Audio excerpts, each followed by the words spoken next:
We are just 1 week away from Texas Tech men's basketball, and to stay in the know all season long, be sure to hit that subscribe button and help us get to 1,000 subscribers here on the Back to 12 podcast channel. We'll be giving you daily updates on not just Texas Tech men's basketball, but everything in Texas Tech athletics, whether that's soccer, volleyball, track and field. We've got you covered. One-stop shop right here on the Back to 12 podcast channel. All right, let's jump into the crux of today's video, which will be a Big 12 preseason power ranking show for men's basketball. I will say this, I wasn't as upset as people were, I saw on Twitter or Facebook or whatever it was when Texas Tech was projected to finish 5th in the Big 12. If I'm being honest about it, it's probably where I would have them too. Now, I will say this. I don't think they should be tied with Oklahoma State. That doesn't make much sense to me. I think they should be a clear-cut number 5 and closer to number 4 TCU than closer to Oklahoma State, if that makes sense. But I digress. We'll jump into it. As I've got my rankings, we're going to start from 10 and go all the way to 1. And I'll be asking you questions throughout the video, so be sure to comment below what your thoughts are. First and foremost, the first question I have is, who do you think is going to win the Big 12 this year? I think there's a clear-cut favorite. We'll get to my number 1 here in just a bit, but let me know in the comments, who do you think is going to win the Big 12 regular season title for men's basketball in the comments below. All right, let's start out at number 10, and this one's pretty easy, right? It's Kansas State, and I like what they're doing, right? I think Jeremy Tang, the assistant coach from Baylor, moving to Manhattan, was a phenomenal hire by the Wildcats, but they've just lost too much talent, right? You think about it, you lose Niles Pack, you lose McGurl,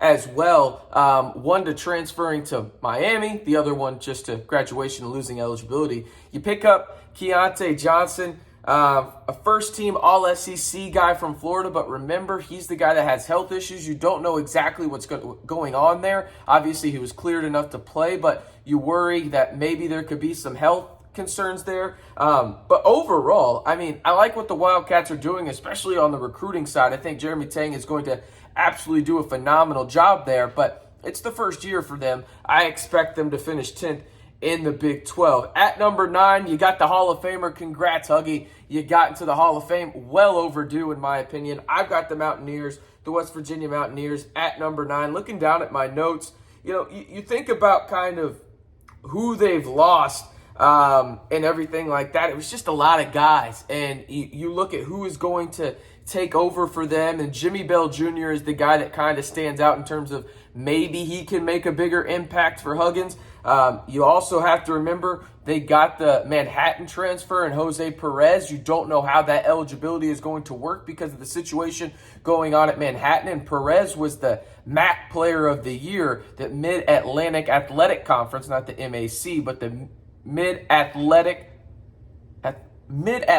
Athletic Conference. My goodness, that's a tongue twister right there. But anyway, he could play this year as well. Really solid player again, but don't know the eligibility factor for him just yet as that situation continues to progress at Manhattan. And now, this is where things get interesting to me because I think you could go a multitude of ways here in terms of Iowa State or Oklahoma. Some people I've seen even have Oklahoma State this low. I don't get it, but that's just me. I'm going to go Oklahoma at 8. And the reason being is I love Porter Moser. I love what he's doing in Oklahoma, but I don't think Iowa State's getting enough credit. I really don't. Yeah, I know they lost Tyrese Hunter, but I think they have a hell of a coach as well. I think they have a lot of talent there as well. And it seems like every year when Iowa State is counted out, outside of that 1 year where COVID just rampaged their program, they always seem to overperform. So I'm going to trust the Cyclones to do that. I'm going to have Oklahoma at 8. You got Grant Sherfield, who was a major transfer portal pickup from Nevada. He was a first-team All-Mountain West guy and a third-team All-Mountain West guy, respectively, the past 2 years. I think he's an absolute stud. And obviously, you got Tanner Groves as well. So I think when you look at what Oklahoma has, there's a lot of good players there. But I think this is more of a testament on not how good I think Oklahoma, or I guess bad in this situation, Oklahoma is going to be, I think it's more of a testament of how deep the Big 12 is. And if you didn't know by now, the Big 12 is the best basketball conference in America. I don't think it's a debate, but let me know in the comments. Is the Big 12 the best basketball conference in America? I think it's very easily yes, but I want to hear the argument for no, if there is any out there. Let me know in the comments. Is the Big 12 the best men's basketball conference in America? Why for yes or in for no? Okay, we move on to number 7. And again, this is where I have the Cyclones. You think about the guys that they lost, right? They lost Isaiah Brockington. They lost Tyrese Hunter to Texas in the portal. But I just think TJ does a phenomenal job. I think he's like a phenomenal coach. I think it just feels like every time you look at Iowa State and their programs and what they do, whether that's football, and Matt Campbell, great head coach. They got TJO, Oysterberger, right? Like, great head coach. I just think they have a lot of really, really good players and really good coaches as well. And you bring back Gabe K. Obviously, he's coming back. He's going to be big as well. But they also had a solid crop of transfers from the Atlantic 10, which is interesting. Atlantic 10 is an underrated basketball conference, right? You had some guys in Osan Uzai. He came into Ames as a package deal with his teammate Jerron Holmes. So I think they've got some really good players there. I'm interested to see how fast it comes along for TJ and the Cyclones, but this is more of a testament, again, of my confidence in them. Not a knock on Porter Moser. I think they have a great team, but I think that Iowa State is a little bit deeper in terms of talent this year than the Sooners. And by the way, I'll ask y'all here in a little bit, I think there's going to be quite a few teams making the NCAA tournament from the Big 12.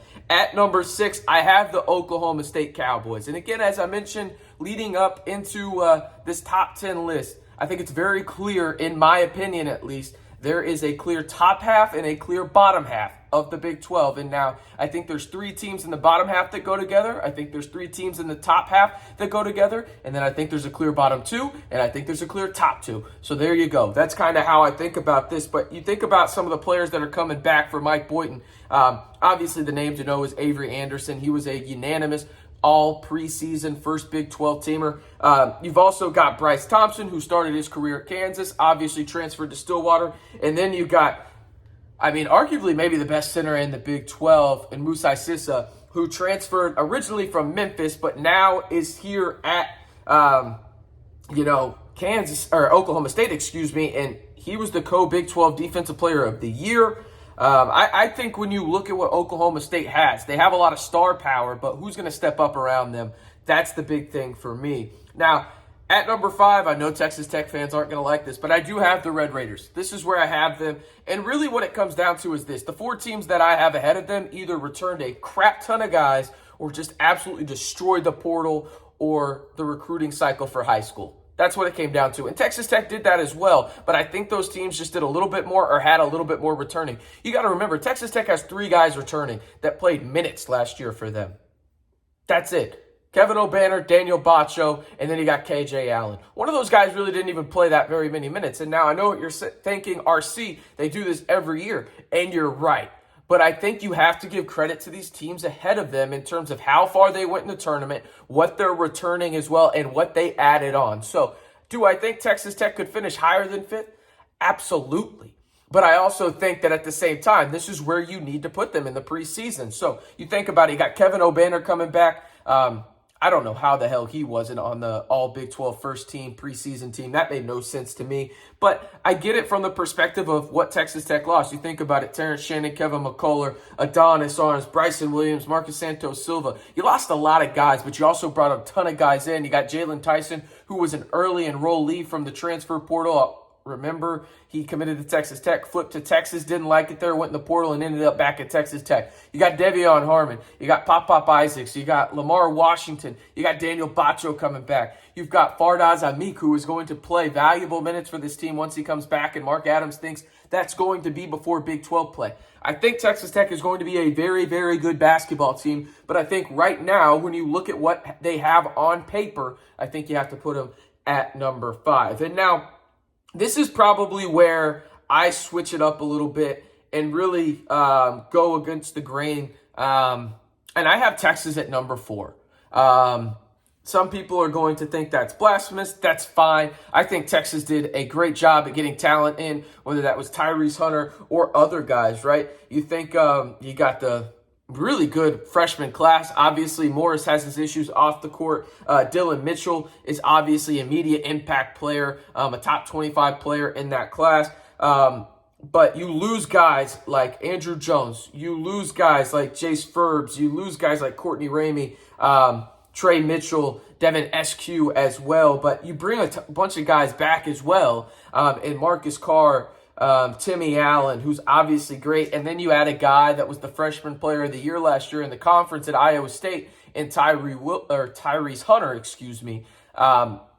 I think Texas is going to be a very good team. I want to see how it meshes. But the talent's there. It's just always that in the back of my head looming, is Texas going to live up to it? It wouldn't surprise me if they did this year, but I think I'm going to have a team in front of them in the TCU Horned Frogs, who I think are vastly underrated nationally. This team is full of dogs. Jamie Dixon has finally got the guys that he wants in there, and mainly it is all around Mike Miles. The preseason All Big 12 Player of the Year. The dude is an absolute stud. He had a comment I thought was absolutely great during Big 12 Media Day that went along the lines of, hey, I've proved all my doubters wrong. Now I have to prove the people that believed in me right. I love that mentality from Mike Miles. I think he's an absolute stud. He got Chuck O'Banner Jr. coming back. He got Emmanuel Miller back as well. Not to mention the big guy down low as well. I mean, just got a bunch of studs. You got to remember, they almost beat Arizona last year in the second round. Obviously, they didn't, but I think you bring all these guys back. All five of your returning starters are back, right? You bring in a guy like PJ Haggerty, who I think is underrated as well in terms of the freshman class. This feels like one of those years where I think TCU really surprises people on the national scale and even in the Big 12 as well. At number 2, I got the national champions. I've got Kansas.